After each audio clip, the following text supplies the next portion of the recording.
Get ready, America. Up next is the fastest growing podcast in the nation, the Sports Parade Magazine podcast, heard daily by tens of thousands. Hosted by the one and only Mark Clark, the man with a New Orleans accent who gives it to you straight with no chaser. Damn, I love that Mark Clark. Give him a call, 713-553-6370. Email him, markclark@sportsparademagazine.com, or follow him on Twitter at markswords or at sportsparademag, or listen via any phone. Simply dial 619-550-0516 and at the prompt number 4. There's no better way to advertise or hit your target market than with the Sports Parade Magazine Daily Podcast. Call 713-553-6370 for rates. And now, without further ado, the man, my main man. Parade Magazine. Good morning. Welcome to the Sports Parade Magazine Daily Video Blast live from the Super Bowl in New Orleans. Wow. It's just Wednesday before the Super Bowl and it's already been unbelievable excitement.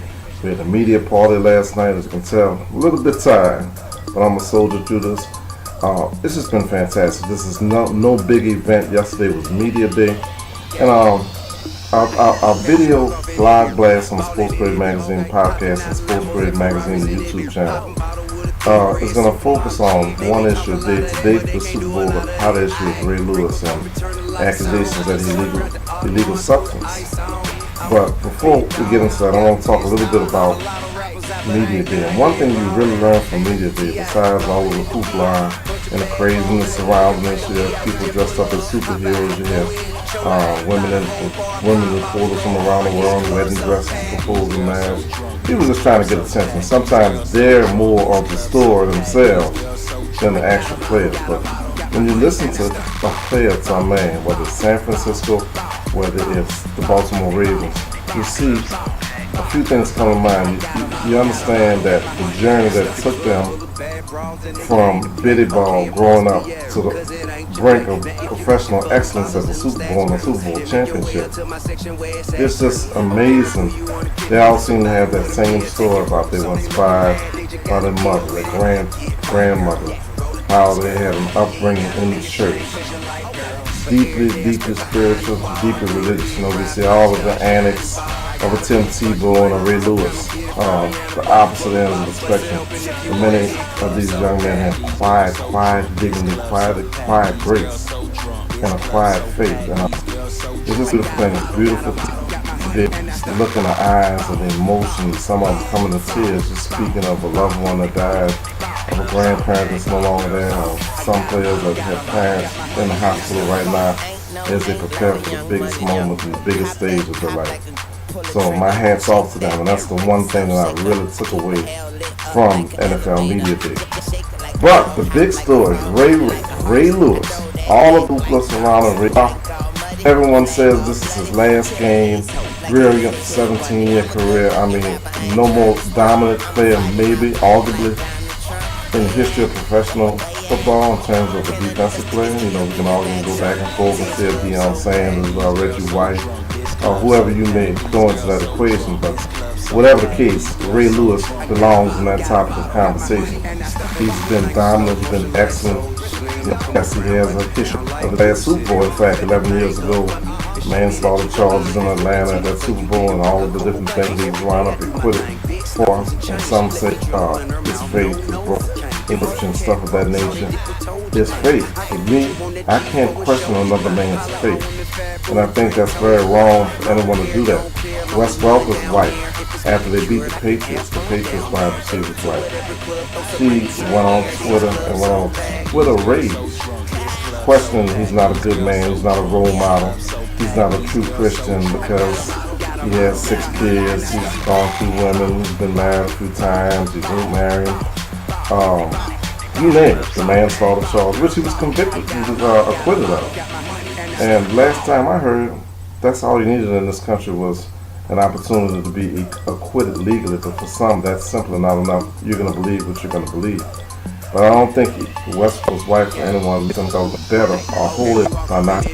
That's just my opinion. But the big news breaking yesterday on Media Day, they're asking Ray Lewis about questions of banned substance. He tore that triceps muscle, came back, and people said he was done. He was not going to come back this year. And some will say, well, how was he able to do that? How did that happen? How was Ray Lewis able to overcome all of that type of injury that normally would knock a guy out for at least 6 months and come back basically after 2.5 months to finish the regular season and make this playoff run with the announcement that yes, indeed, he is the time. I don't know, but I do know that some players are just able to do things that other players are not. That's what separates the superstars, the Kobe Bryant, the Michael Jordan, the Bill Russell back in the day, Jim Brown back in the day, Jim Peterson here, on the MC coming back before a 6-month period. Some guys are just special and built that way. Ray has come through horrific injuries before, earlier than anyone thought. But now we have all of this stuff. They hit him with it. He was on Deer Antler. Yes, I said a Deer Antler. He was on negatively charged ion water. Yes, it does sound crazy. I said, what's next? Did he have his spidey sense? Was he tingling? Did he have his Paul Kemp superhero change? What else? Was there kryptonite involved? It sounds crazy, and I believe it is true. But I believe that if this was known, if they had the evidence and the proof of his illegal drug use, it would have come out before the week of the Super Bowl and the day the Baltimore Ravens hit the stage for Media Day. I think it's just something yet to try to distract this team, something yet to try to further destroy the reputation of Ray Lewis. Horrible, reprehensible, and it sickens me to my core. To quote a former police chief from New Orleans. But that's a story for another day. Once again, it's our daily video blog blast live from the Super Bowl, this time for the Sports Parade Magazine. Go to sportsparademagazine.com. Also, Sports Parade Magazine YouTube channel. And we'll be back later in the day with a broadcast podcast from the Super Bowl site. Also, we'll be on some other radio stations that you can check out: Facebook, Twitter, @MarksWord, @Sports Parade Magazine. Once again, baby, you know who I am. Mark Clark, the man that gives it to you straight with no chaser, baby. We'll be right back at you tomorrow. If it's manicured, I can have fun down there. Take you to whatever club, throw some money in the air. This club so packed, these girls so drunk. This club so packed, these girls so drunk. This club so packed, these girls so drunk. I got a bottle, got my money and I start